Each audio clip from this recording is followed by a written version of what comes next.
الرجیم بسم اللہ الرحمن الرحیم۔ عزیزان من، آج جون 1982 کی 4 تاریخ ہے اور درس قرآن کریم کا آغاز سورہ الحجرات کی آیت 14 سے ہو رہا ہے۔ 49/14۔ آپ دیکھ رہے ہیں کہ جوں ہم آگے بڑھ رہے ہیں اپنے اس قرآنی نصاب میں، اہم سے اہم تر حقائق، ہدایات، احکام، قوانین، تاکیدات سامنے آتی چلی جاتی ہیں۔ آج کی جس آیت سے یہ درس شروع ہو رہا ہے بڑی بنیادی آیت ہے۔ کہا کہ قالت الاعراب آمنا۔ اعراب یہ بدوی عرب جو تھے انہیں کہا کرتے تھے۔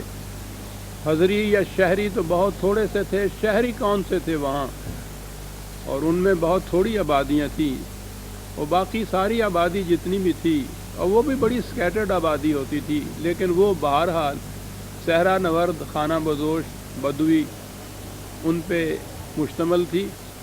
عام طور پہ انہیں اعراب کہا جاتا تھا۔ تو یہ بھی اسلام کے احاطے میں داخل ہو گئے، ابھی یوں ہی کہیں گے۔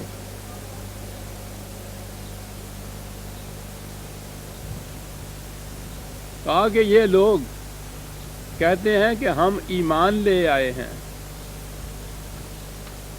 قل لم تؤمنوا، ان سے کہو کہ نہیں، تم ایمان نہیں لائے۔ کتنی اہم تفریق ہے، تمیز ہے جو دونوں میں کی گئی۔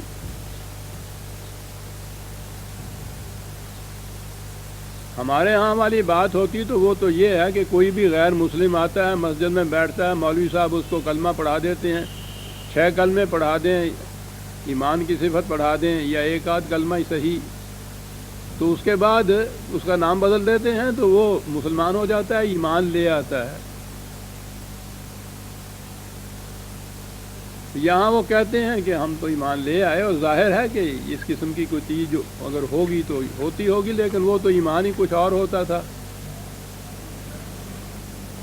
وہاں تو جان اور مال بیچنے کے لیے بیعت کی جاتی تھی، اس کا نام ایمان ہوتا تھا۔ لیکن جو کچھ بھی تھا، کہا کہ یہ کہتے ہیں ہم ایمان لائے، ان سے کہو کہ نہیں، تم ایمان نہیں لائے۔ وَلَٰكِنْ قُولُوا أَسْلَمْنَا، تمہیں یہ نہیں کہنا چاہیے کہ ہم ایمان لے آئے ہیں، تمہیں کہنا یہ چاہیے کہ ہم نے اس مملکت کے سامنے سر تسلیم خم کر دیا ہے، سرنڈر کر گئے ہیں، ہم اس کے سامنے جھک گئے ہیں، اس کی اطاعت اختیار کر لی ہے۔ اسلمنا۔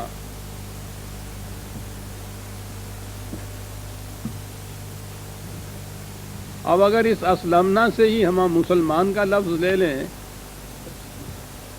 تو یوں کہا جائے گا کہ یہ نہ کہو کہ ہم مومن ہو گئے ہیں، یہ کہو کہ ہم مسلمان ہو گئے ہیں۔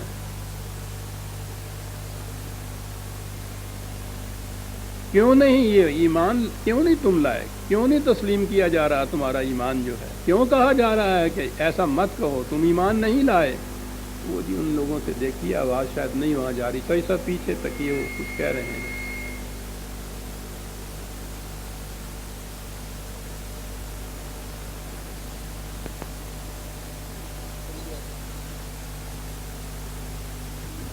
کیوں کہا جا رہا ہے کہ تم ایمان نہیں لائے؟ اب بھی نہیں ہے وہاں آواز جا رہی۔ اس لیے کہ وَلَمَّا يَدْخُلِ الْإِيمَانُ فِي قُلُوبِكُمْ، ایمان تمہارے دل کی گہرائیوں میں نہیں اترا۔ اب یہ فرق سامنے آ گیا۔ ایک ایمان ہے کہ جو زبان سے اقرار کر دیا جاتا ہے، میں ذرا آگے چل کے بتاؤں گا، یوں ہی لفظوں کو دہرانا ہی نہیں، بلکہ اگر سمجھ سوچ کے بھی یہ لفظ دہرا دیے جائیں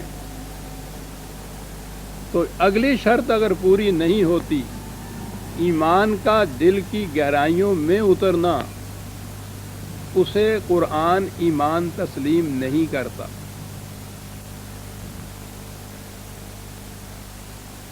اب دیکھنا یہ ہے کہ یہ ایمان کا دل میں اترنا یہ کیا معنی رکھتا ہے، یہ کیسے اترتا ہے، کیسے معلوم ہو کہ یہ دل میں اترا ہے یا نہیں، دوسروں کو کیسے معلوم ہو، خود اس مدعی کو کیسے علم ہو اس کا کہ اس کا ایمان اس کے دل میں اترا ہے یا نہیں۔ اگلے ہی 2 لفظوں میں بات واضح کی، قرآن تو اپنے ہر دعوے کو خود ایکسپلین کر دیتا ہے، اس کی وضاحت کر دیتا ہے، اور وہ اس طرح سے کہ وَإِن تُطِيعُوا اللَّهَ وَرَسُولَهُ لَا يَلِتْكُم مِّنْ أَعْمَالِكُمْ شَيْئًا إِنَّ اللَّهَ غَفُورٌ رَحِيمٌ۔ اب یہ اگر اس کے بعد اطاعت کریں گے احکام خداوندی کی تو ان کے اعمال میں کوئی کمی نہیں کی جائے گی۔ تو یہ ہوگا ثبوت اس چیز کا کہ ایمان دل میں اتر چکا ہے، جب وہ ایمان جس کا اقرار کیا ہے ان کے اعمال سے ظاہر ہو، ان کے اعمال ثبوت دیں اس بات کا کہ انہوں نے اس بات کو تسلیم کیا ہے، پھر وہ دل کی گہرائیوں میں اترا ہوا ہے، اور اگر ایسی بات نہیں ہے تو پھر وہ دل میں نہیں اترا اور اسے ایمان کہا ہی نہیں جا سکتا۔ تو اب بات یوں ہو گئی کہ ایمان کسی بات کے اس اقرار کا نام ہے جس کا ثبوت اس انسان کے اعمال اور کردار اور سیرت دے۔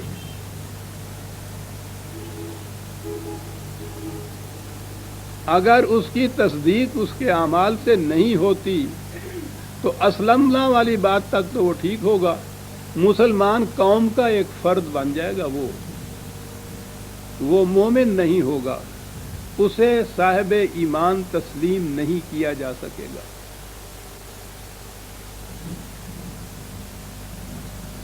یہاں بڑی اہم بات ہمارے سامنے آتی ہے، بلکہ اگلی آیت بھی آ جائے تو اور وضاحت ہو جائے گی۔ انما المؤمنون الذین، حقیقت یہ ہے جو بات سمجھنا چاہو کہ فی الحقیقت مومن کسے کہتے ہیں، تو مومن وہ ہیں آمنوا باللہ ورسولہ، یہ بات تو ہے کہ انہوں نے تصدیق کر دی، یہ اللہ اور اس کے رسول کی تصدیق کر دی، تسلیم کر لیا، اسے حقیقت جان لیا، اس کو اس کی صداقت کو تسلیم کر لیا، ثم لم یرتابوا، اور ایسے تسلیم کیا کہ ان کے دل میں کسی قسم کا شک اور شبہ باقی نہ رہا۔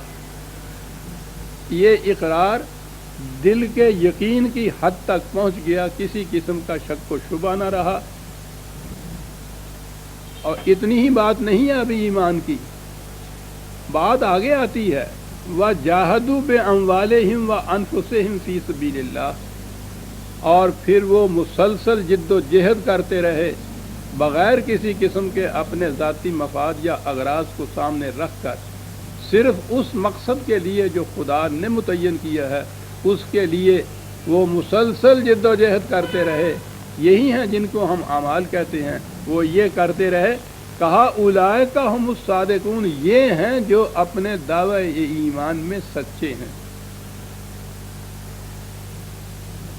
بڑی اہم بات یہاں سامنے آئی۔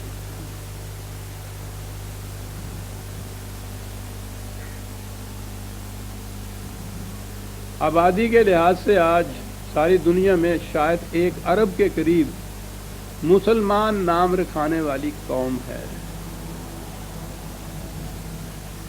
ذرا سوچئے تو صحیح کہ ان میں کتنے ہیں جو قرآن کے اس معیار کے مطابق ایمان والے کہلا سکتے ہیں۔ اسلمنا والی بات تو اور ہو گئی،